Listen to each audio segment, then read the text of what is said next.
Hello, welcome to my new show. This is Olio, and my name is Susan Rushton. And before we go any further, I need to explain what Olio means. Olio is short for olla podrida. Podrida? Podrida? Yeah, podrida. Yes, okay. Which means rotten bowl or rotten pot, which I just love. It's a Spanish-Portuguese dish with essentially everything in the world in it. Pork in all its iterations. Pork, pig's ears, pig's feet, sausage, what else? Bacon, as well as chicken, chickpeas, cabbage, carrots, beans, onions, and garlic, of course. Essentially everything in the world in it except potato chips and pumpkin seeds. That's one definition. Another definition is that Olio is what comes in between the act of the melodrama. So you might have somebody juggling, you might have somebody singing, you might have somebody doing a skit, and none of it has anything to do with anything else. So welcome to my monkey wrench. Oops. Welcome to my monkey wrench. Okay, welcome. So today my guest is Amy Barrios. Mm-hmm. Thank you for joining me, Amy. Amy is the youth coordinator of Latino Leadership Council, and if you're interested in learning more, log on to latinoleadershipcouncil.org. And can we give them your email? Yeah, absolutely. Okay, Amy B at latinoleadershipcouncil.org.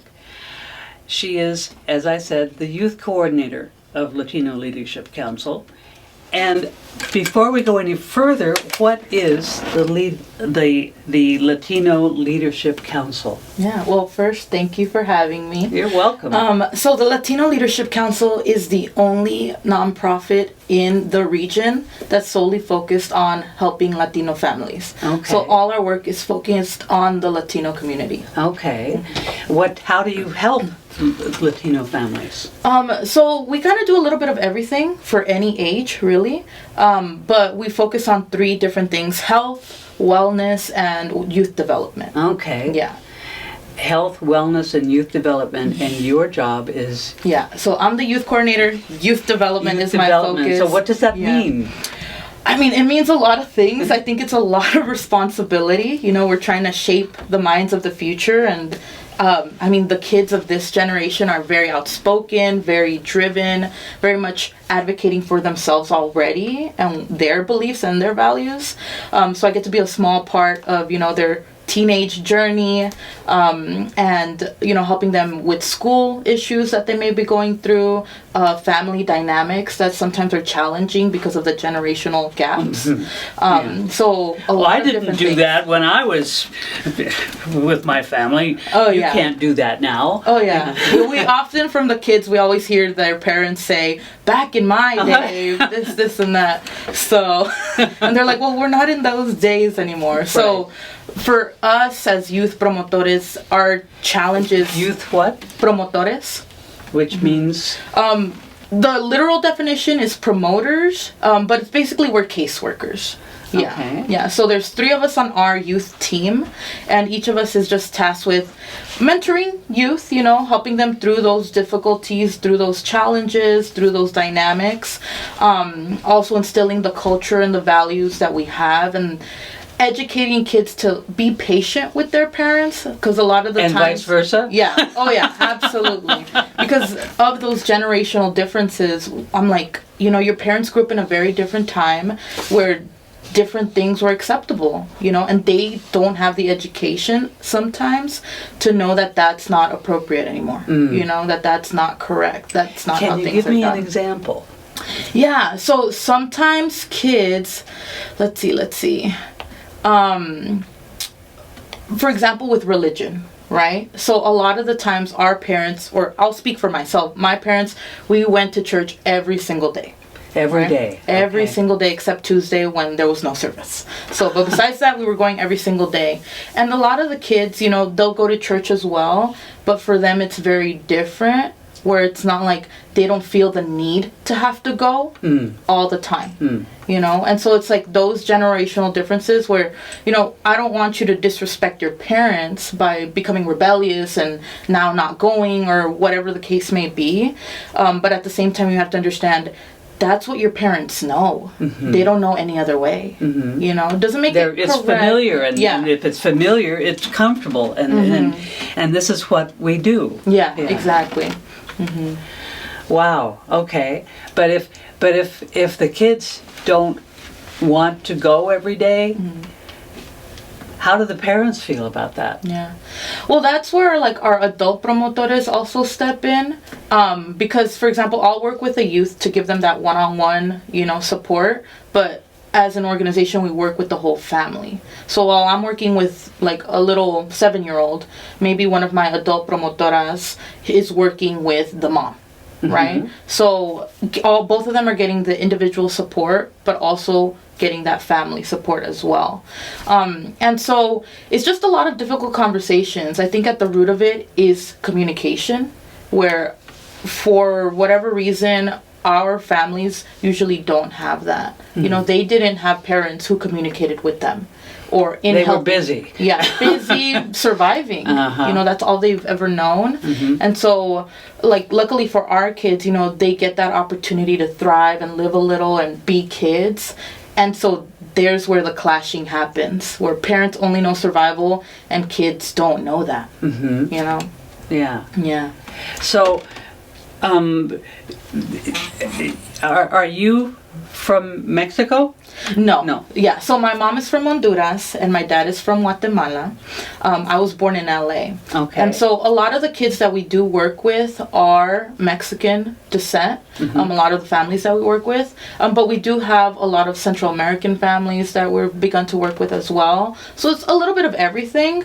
And that in itself is also sometimes like a learning curve. Because there's a lot of words for Mexican people that I don't know, or they mean something totally different for me.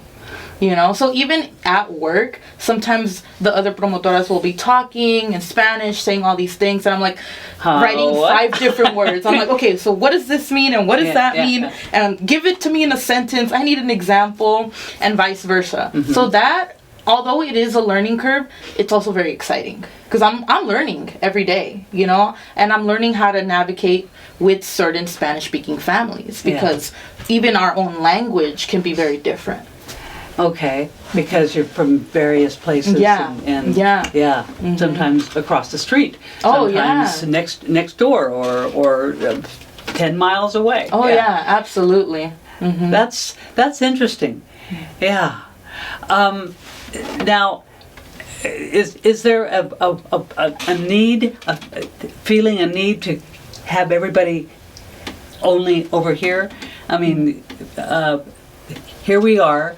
We have something to do with Spanish and Mexican interests and understanding. Are you solely interested in keeping them there or not? Well, I feel like if I'm understanding the question, our focus is Spanish-speaking families. So back when it was started in 2007, what the need was there were a lot of Spanish-speaking people in Placer County, but they weren't getting the services they needed that were appropriate to them and their culture, their language. And so that's where it all began. Over time, we've seen a lot of progress, which has been wonderful. Progress?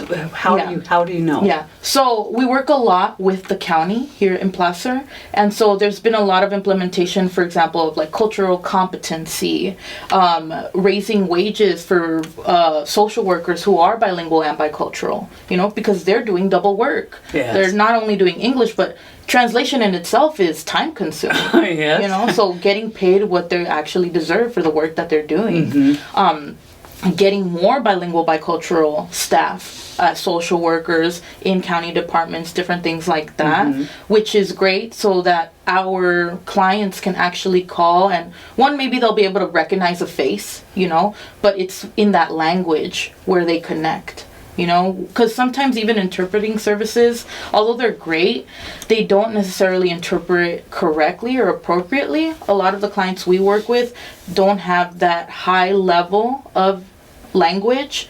Because even I hear the interpretation, I'm like, I don't even know what you're saying. You know, I don't know. Yeah. And so for us, it's difficult to like navigate that. And so that's where we step in as well, where we will go ahead and not necessarily interpret, because none of us are certified interpreters, but we'll be able to support the family in giving a little more explanation, giving a little more detail. Okay. Yeah. So even though our groups, our organization as a whole is solely focused on Latino families and supports, you know, we want them to connect to their community. Sure. Whatever the community may look like. It's not necessarily always Latino people that they're living around. You know, and we want them to be able to, one, feel safe where they're at, you know, but not only with themselves, but like to learn about others that are around them, learn about the county that they live in, what other supports are out there, because they will encounter other people that will need help, and they may not necessarily be another Latino family. Yeah. Yeah. How did you get involved with this group? Oh, that's a long story. Okay. Yes. We have time. Yeah. Prior to this, when I got involved with youth work, I was at a group home. Right? And that in itself was very tough, very challenging. So after that, I just needed a little break. I did Amazon for a little bit.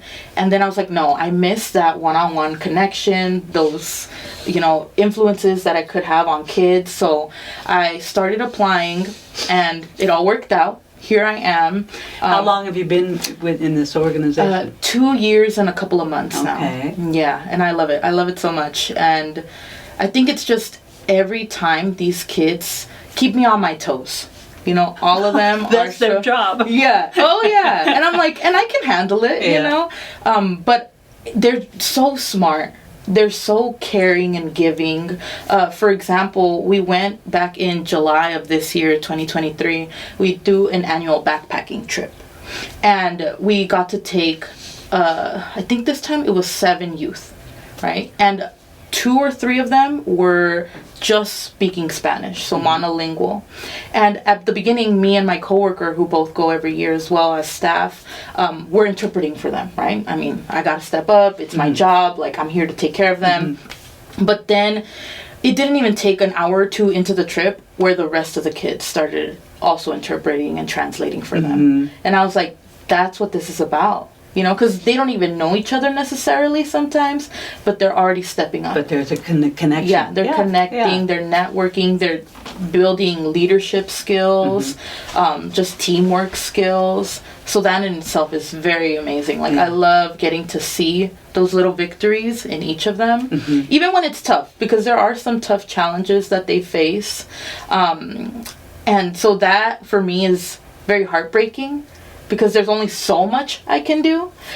Sometimes they do have to learn the lessons themselves and advocate for themselves too. But I love the work that we do. I love getting to see how involved they become, how excited they are, and even their parents, because it's not only them, it does trickle into their families, you know, and their parents are excited to see what their kid is going to do next. Oh, good. You know, and excited to take them on the next trip or the next get-together.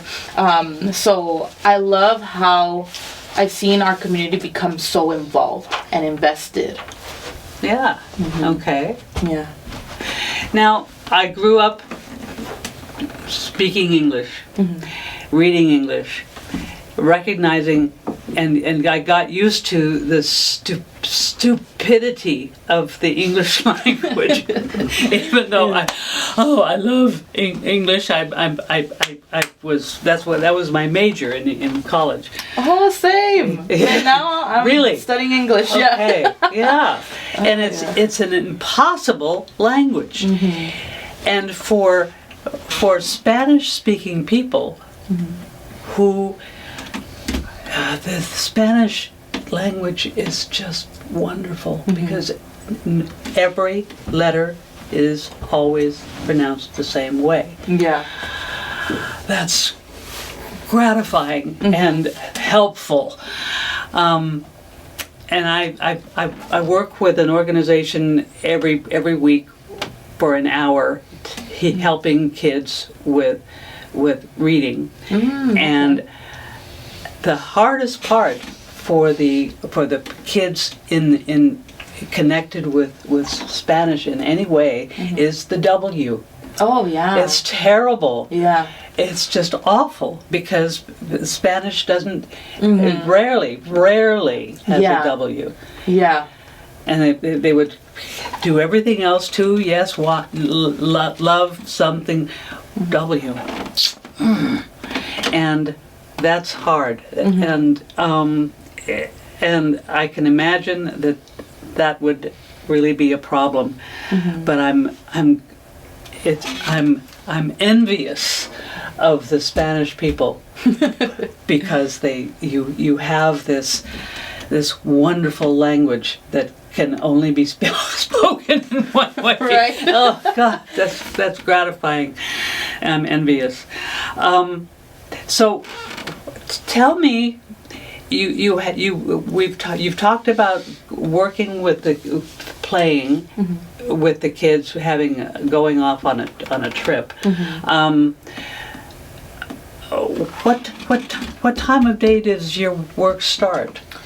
So it kind of depends. We're not the regular 9 to 5 job at all. Our work kind of calls us at any time, any day, really. So we do have somebody on call at all times, in case there's an emergency, in case we work a lot with law enforcement, for example. And so if they need us out for a crisis situation, so one of us is going to go out there, you know.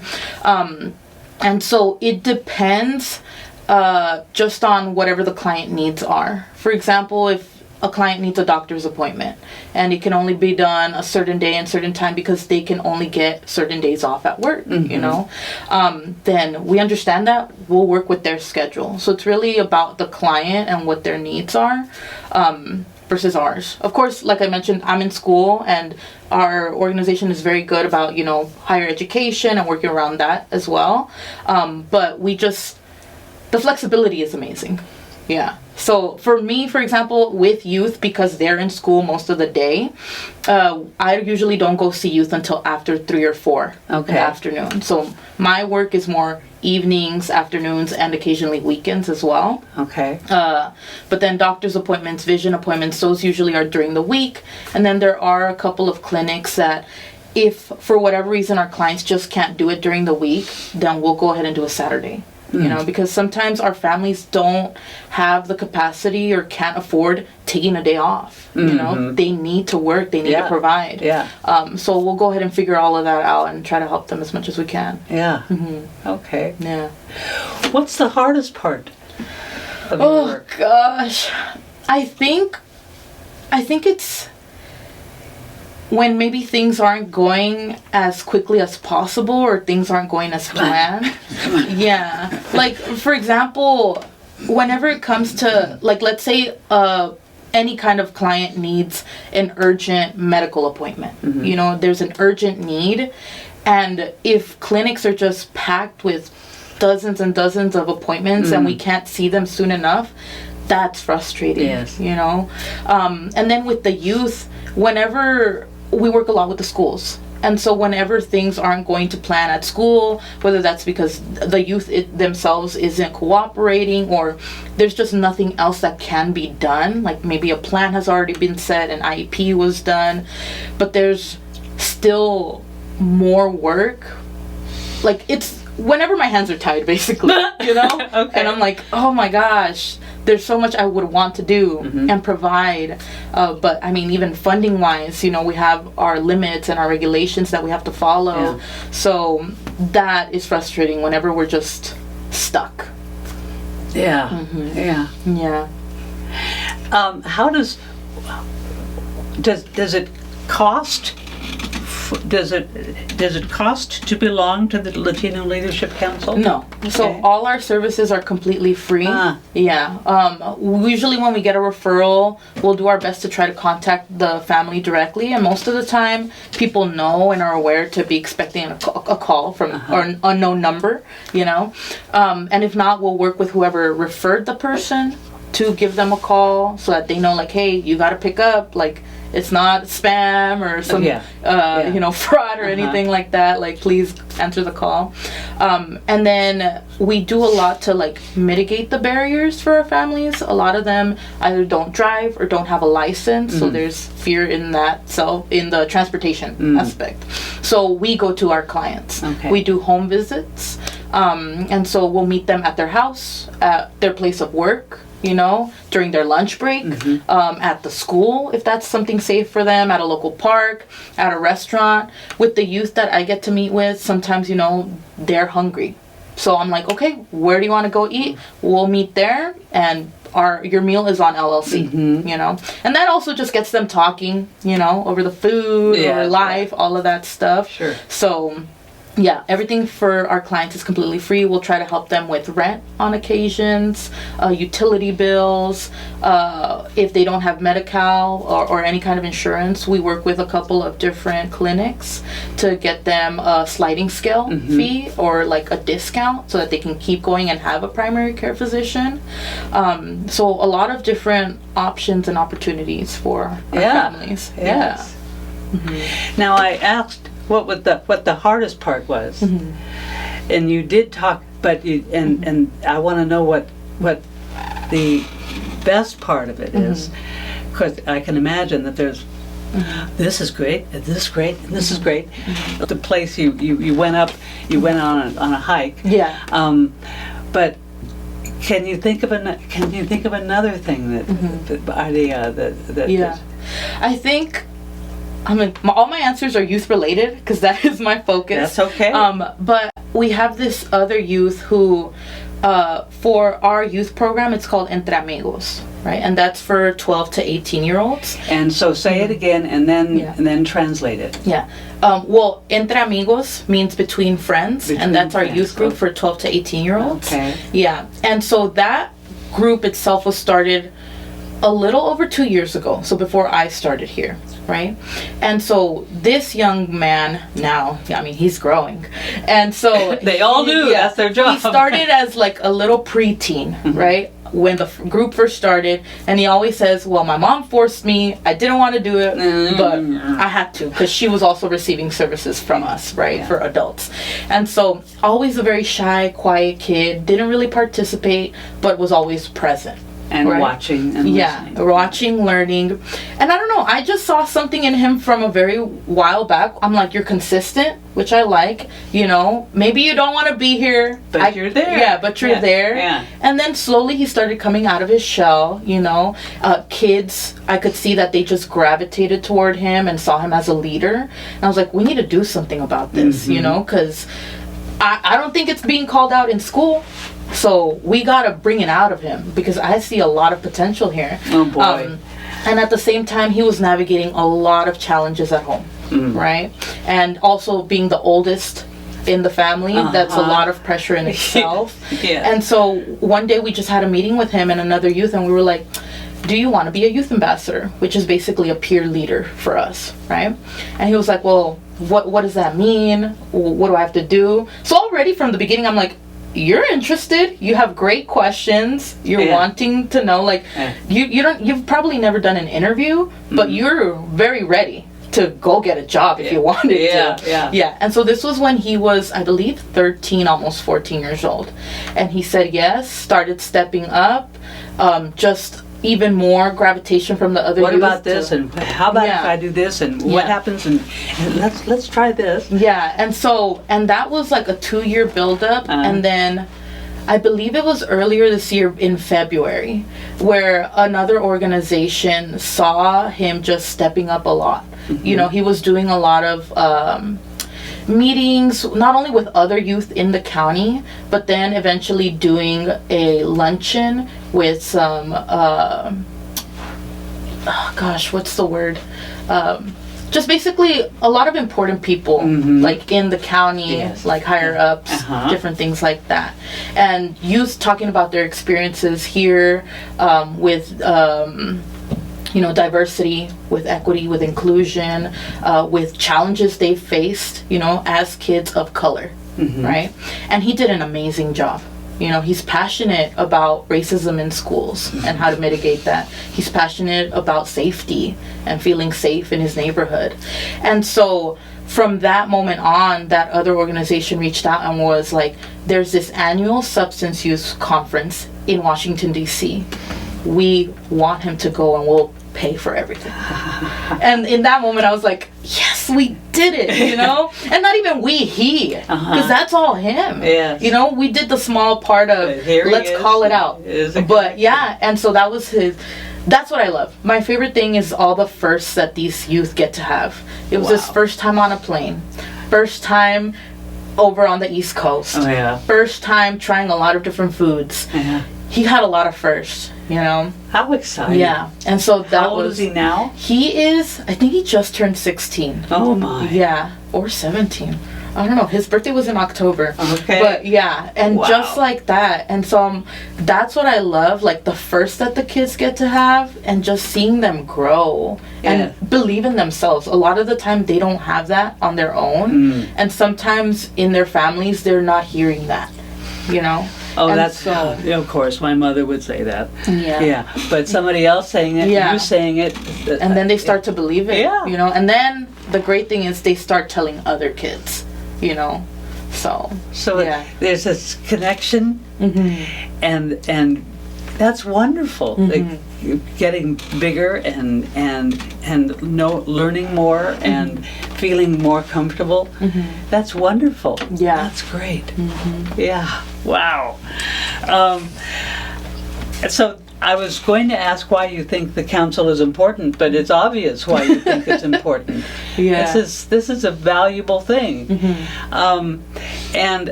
it would be wonderful if if every group of people had this sort of thing, and I'm thrilled that the Latinos have it. No, I'm really excited because for the longest time our organization, like I mentioned earlier, you know, we're very much family focused. You have to help the entire family. And I think what I've seen, especially being in youth work, is that whenever you do have youth groups, youth organizations, youth focused anything, it's really, here's my kid, fix them. Right? But we have to all work together. Yeah, it's not just that. Like when a kid is acting out in school, it's not just whatever's happening in the classroom. There's so much more. And oftentimes what we've seen historically is nothing else is done outside of what's happening in the classroom. You know, you get detention, you get expelled. That's it. That's not gonna work. But like our organization has been a leader in this region to emphasize it's a family ordeal. Whenever somebody's hurting in the family, the whole family is impacted by that. Whenever somebody's suffering, the whole family. And it doesn't have to start with the youth either. If mom is struggling, the kids are struggling. Oh, sure. You know? And so what we've seen and what we've advocated for a lot, not only here in our organization, but with other orgs that we work with and partner with and in the county, is for that family care. And we've seen that become a new thing, not only and you're helping. Exactly. Guess what, Amy? We have to stop. Wow. Okay. I appreciate Amy Barrios. Amy Barrios of Latino Leadership Council. LatinoLeadershipCouncil.org. Please check it out if you're interested. And so, Amy, it's been a pleasure, an absolute pleasure. Thank you very much for watching, and I'll see you again.